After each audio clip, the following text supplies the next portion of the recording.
Terima kasih Anda masih bersama kami. Bagi Anda yang baru saja bergabung, kami hadirkan kembali 3 berita utama hari ini. Sakit hati kerap dimarahi, seorang pembantu di Lembang, Kabupaten Bandung Barat nekat membunuh majikannya. Sindikat penjualan hewan dilindungi ditangkap polisi di Garut. Sabu-sabu seberat 2 kg atau setara 3 miliar rupiah disita dari sindikat narkoba yang dikendalikan bandar dari balik lapas di Jawa Barat.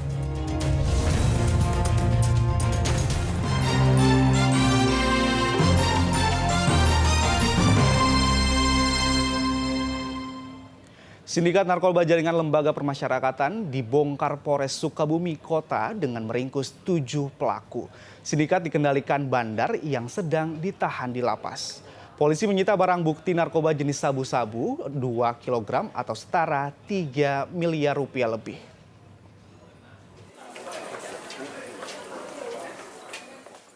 Tujuh anggota sindikat pengedar narkoba diringkus Satuan Narkoba Kepolisian Resor Sukabumi Kota dari sejumlah wilayah berbeda. 2 dari pelaku, Cacas dan Mezil, merupakan jaringan narkoba yang dikendalikan seorang bandar dari balik lapas di Jawa Barat.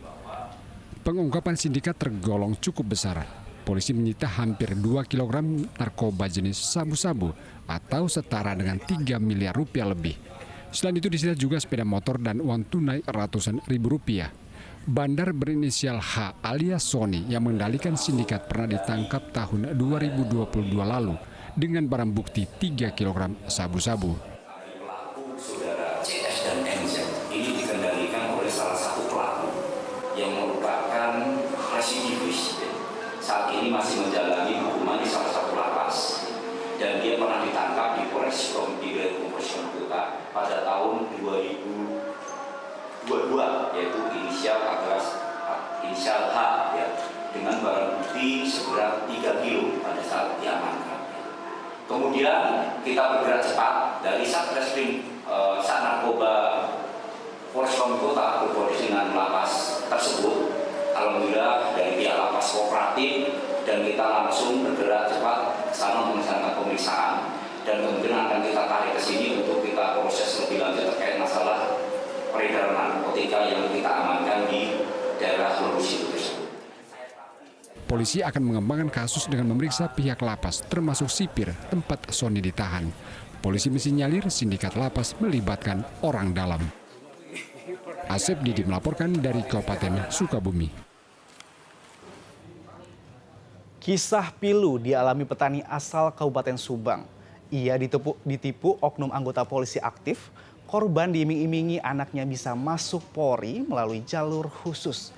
Bukannya menjadi anggota Polwan, anak korban justru dijadikan ART di rumah salah satu oknum polisi. Charlim Sumarlin, petani asal Desa Wanakerta, Kecamatan Purwadadi, Subang, ditipu oleh oknum polisi. Ia harus kerja serabutan setelah menjual sawah dan kebun seluas 7.000 meter persegi untuk biaya uang pelicin anaknya masuk menjadi anggota Polwan. Untuk memasukkan anaknya menjadi anggota polisi, Charlim harus membayar hampir 600 juta rupiah. Bukannya menjadi polisi, anak Charlim justru dijadikan ART dan pengasuh bayi di rumah salah satu oknum polisi yang berdinas di Jakarta. Selama di rumah Bu Yuli Fitri Nasution selama 1 tahun, anak saya di sana bukan saya dibimbing atau dilatih atau didaftar pun tidak. Selama 1 tahun, bahkan anak saya itu diperlakukan sebagai pembantu, suruh bersih, ngepel, babysitter, suruh ngurusin anak kecil, siang malam di sana, sampai-sampai dia sakit. Anak saya itu namanya Teti Roheti, dia sakit sampai dia dirawat di rumah sakit, pingsan itu Pak, pingsan. Charlim telah melaporkan kasus ini ke Polda Metro Jaya dan Mabes Polri. Namun hingga kini laporan tersebut belum ditanggapi dan uang Charlim belum kembali. Zainal Arifin melaporkan dari Subang. Ditinggal cerai istrinya, seorang ayah di Garut tega mencabuli putri kandungnya selama bertahun-tahun. Kasus terbongkar setelah korban tidak kuat lagi sehingga kabur ke rumah saudaranya.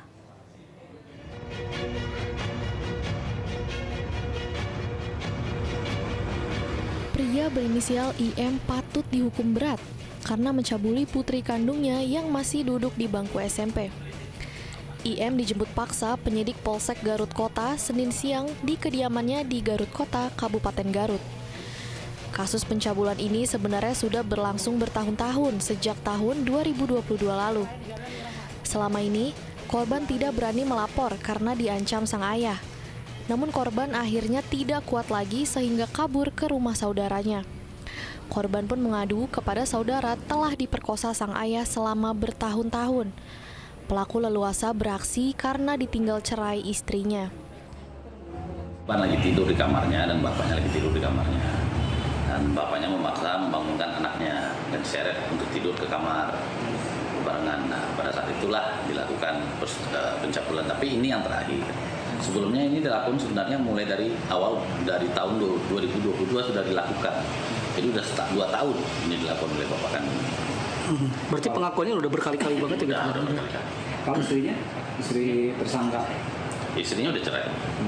Tersangka cerai dan tinggal sama bapaknya. Tinggal berdua gitu. Ya. Kondisi korban saat ini masih trauma berat sehingga butuh pendampingan serius. Kasus ini dilimpahkan ke Polres Garut. Tersangka dijerat Undang-Undang Perlindungan Anak sehingga pidana penjara 10 tahun menanti di depan mata. Eko Setiabudi melaporkan dari Garut. Warga Ciroyom di Kota Bandung memblokade jalan layang Ciroyom karena menimbulkan banyak kecelakaan. Jalan layang ini belum diresmikan penggunaannya, namun sejumlah pengendara memaksa diri untuk melintas.